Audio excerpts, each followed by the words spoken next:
So this exercise is Ceover Mirrors. So basically we want to get you guys doing footwork attacking a cone. If you have a partner to do it with, it's great because then it feels like you're actually going against a defender. If you don't, just stick a cone out there. It's not a big deal. So we'll show you one attacking move, we'll show you one turning move, but you should get a good idea. Each move you do for 2 minutes. So do it for 1 minute on your right and then 1 minute on your left if you're working with a partner so you don't run into each other. If you're doing it by yourself, you can just alternate each time. So the first move that they're gonna do is just a step over, and they're gonna take it away with the outside of the foot. So make sure your timing's right when you start. So ready and go. So you attack the cone, you step over, you take, you get back to the cone, and you reset. And then we say, okay, go. And we wanna see how many we can get in. I'd say at this point too, with these two, we wanna see, can you do it as fast as you can? And then a big part of it is, can you focus on the explosiveness after the move? So one more, guys.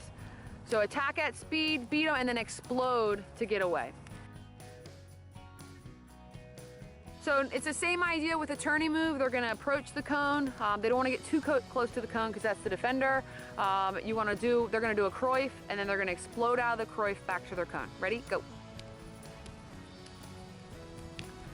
And as you're doing this, and you guys just go through 2 or 3, as you guys are doing this, you really want to think about your distance and that cone because that's the defender. So whether you're doing attacking or defending, you want to make sure that you are working at a pace and at a rate where you're not getting too close to the defender and you're not too far away from the defender.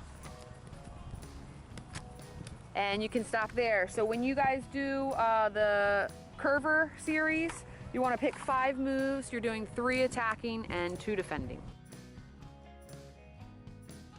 So we're gonna go through the 5-yard dribble series.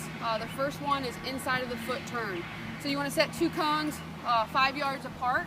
And what you're gonna do is you're gonna dribble to one cone, all right? You're gonna turn with your inside of your left foot, dribble to the other cone, turn with the inside of your right foot. You're gonna go back and forth for a minute, counting how many times you get to each line.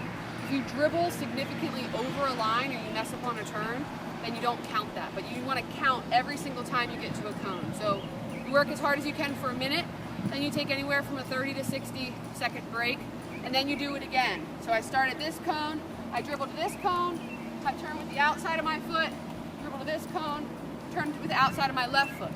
Make sure you're alternating feet too. We don't want all right-footed players on our team. And then you'll see you've got 3 cones set up, 5 yards apart, and this is where we do our figure 8 dribble. So what happens is, I dribble up around the first cone, I give myself a point, that's 1. Go around the second cone, that's 2. Touch the third cone, that's 3. Get around the 4th cone, that's 4, and so on. And you keep track of how many points you get in that minute. Your speed dribble. So you set up, this one's not set up here, but you set up 4 cones, 10 yards apart, so you set up 40 yards. Here's 10 yards to 10 yards, and you'd have one more 10 yard down all the way to 40 yards. Basically, we're looking at a controlled speed dribble, so you want to make sure from each cone, you're getting 4 touches on the ball. So from this cone to this cone, I'm going 1, 2, 3, 4, and then when I get to the next 2 set of cones, I want to make sure I'm getting 4 more touches on the ball. So we want a controlled speed dribble. Take 30 to 60 second break. And then you get into a 5-yard grid and you juggle with your feet, alternating foot juggle. And you keep track of how many you get. So once the ball falls, you start over. And to say you get to 20, the ball falls, you start over again. You keep track of just your highest number. So that's the 5-yard series.